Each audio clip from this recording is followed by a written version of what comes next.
한국은 일제강점기에서 벗어난 지 얼마 되지 않아 북한의 불법 남침으로 한국전쟁을 겪으면서 큰 피해를 입었습니다. 한국은 오랜 시간 일본의 식민 지배로 인해 경제 기반이 약해진 상황에서 전쟁으로 전 국토가 파괴되기까지 하며 가난한 나라가 됐고, 남북 분단이 계속 이어지면서 안보의 위협에도 내몰리게 됐습니다. 또한 당시 남한에서는 국가 운영의 중심 철학이 공산주의를 반대하는 반공주의였는데, 비판적인 목소리를 억누르는 도구로 사용되며 민주주의 발전에도 무시하기 어려운 걸림돌이 됐습니다. 그런데 이러한 일들을 겪었다는 사실이 믿기지 않을 정도로 지금의 한국은 엄청난 발전을 이루었습니다. 다만 그 발전의 과정에 부동산이 빠질 수 없는데, 한국은 어쩌다 부동산의 나라가 된 걸까요? 이번 영상에서는 이동민 교수님의 저서 지리로 다시 읽는 자본주의 세계사를 통해 궁금증을 해결해 보려고 합니다. 1950에서 1960년대는 자본주의 세계가 경제적 대호황을 누렸습니다. 냉전체제에서 미국과 같은 자본주의 강대국은 공산주의가 퍼지는 것을 막기 위해 여러 국가의 경제적 원조와 지원을 했고, 한국도 도움을 받았습니다. 이에 힘입어 한국은 1960년대에 가발, 신발, 섬유 등과 같이 노동집약형 산업인 경공업에 주력하며 수출 주도 경제정책을 통해 경제발전의 기회를 잡을 수 있었습니다. 이때 동아시아의 지리적 상황도 한국에 유리하게 작용했는데, 강력한 경쟁자가 될 수 있는 국가들이 재건과 내부 혼란에 집중하는 상황이었기에 후발 국가인 한국의 발목을 잡을 만한 여유가 없었습니다. 또한 1960년 이승만 정부의 부정선거와 독재에 맞서 싸운 민주화 운동인 4.19 혁명은 민주주의를 이루려는 분위기를 형성해 주어 한국이 수출 주도 경제 성장에 본격적인 시동을 걸 수 있게 해주었습니다. 그리고 제2공화국 정부 때인 1961년 2월 환율 개혁을 실시해 무역과 수출이 활발히 이루어질 수 있는 기반을 마련했는데, 외환 환율이 제멋대로라면 무역이 제대로 이루어질 수 없었기에 한국 경제의 근원적 문제를 해결한 개혁이었습니다. 이런 경제정책 분위기는 1961년 박정희가 주도한 5.16 군사정변으로 제2공화국이 무너진 이후에도 이어졌습니다. 새 정권이 들어섰다고 해도 4.19 혁명을 통해 독재 정권을 무너뜨리고 민주화를 이뤄낸 경험이 있던 한국이었기에 박정희 정부도 노골적인 군사독재 체제의 수립을 밀어붙이기는 어려웠습니다. 그래서 여론과 반대 세력을 잠재우기 위해 혁명 공약을 달성한 뒤 군사 정권을 끝내고 민간이 주도하는 정부로 권력을 넘기겠다는 약속 후 직접 선거를 통해 집권했습니다. 이후 제1공화국 시절부터 국민적 염원이자 지상 과제였던 경제 재건과 부흥에 적극적으로 뛰어들었는데, 그렇게 하지 않으면 군사 정변의 주체이기도 한 박정희 정부의 정통성과 지속 가능성을 담보할 수 없었기 때문입니다. 우리나라는 전통적으로 교육열이 높았고 제1공화국 시절부터 교육 분야에 중점적인 투자를 해온 덕분에 인건비가 낮으면서도 질적 수준이 우수한 노동력이 풍부했습니다.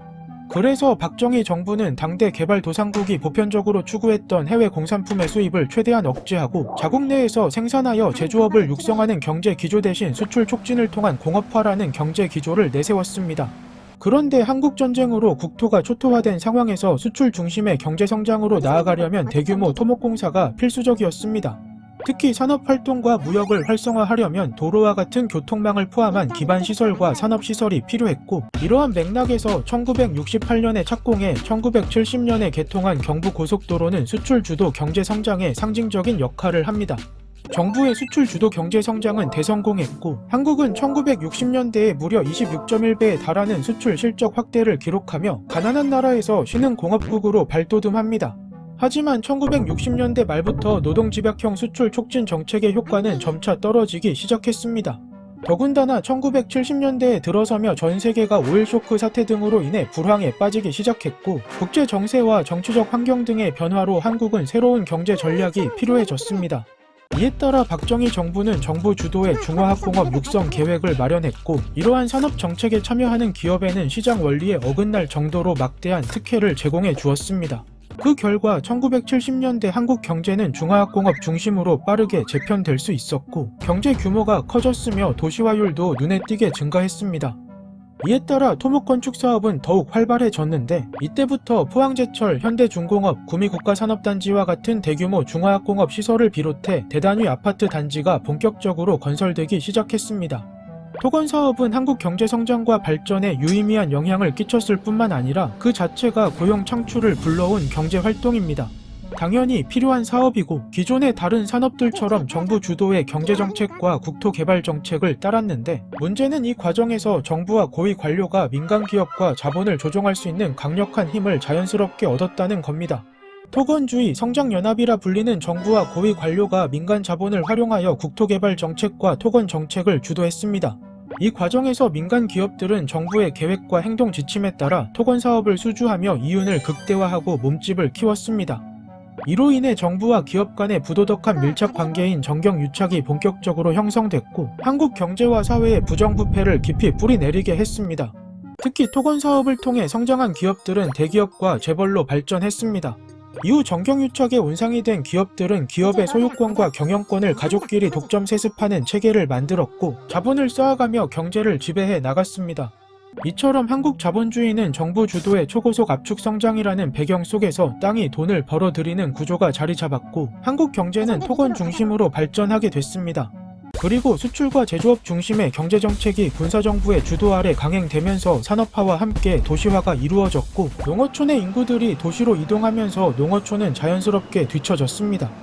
이에 따라 1960년대 후반에서 1970년대 초반에 서울을 비롯한 주요 대도시의 인구가 너무 밀집한 상태에 이르렀고 도시 곳곳에는 농어촌에서 이주한 사람들이 이룬 무허가 판자촌과 빈민가가 무질서하게 들어섰습니다. 이러한 상황에서 박정희 정부는 서울의 과밀화 문제 해결과 새로운 주거 경제 중심지를 조성하고자 1970년대 초중반 대대적인 강남 개발에 착수합니다. 여러 지역 중 강남이 선택된 이유는 북한의 위협으로부터 비교적 안전하면서도 대규모 택지와 새로운 도시 지역을 조성할 수 있는 지형적 조건을 잘 갖추었기 때문입니다. 그러나 그 이면에는 정부 고위층과 정치 집단이 정치 자금을 확보하려는 목적이 있었으며 이는 천문학적인 부동산 시세 차익으로 연결됐습니다. 강남 개발은 이전부터 토건주의의 영향력이 커질 만큼 커진 상황에서 토건 사업과 부동산 시세 차익이 절대적인 돈벌이 수단이라는 확신을 국민에게 각인시켜주며 강남 불패 신화를 만들어냈고 부동산이 한국 사회와 경제를 완전히 지배하는 계기가 됐습니다.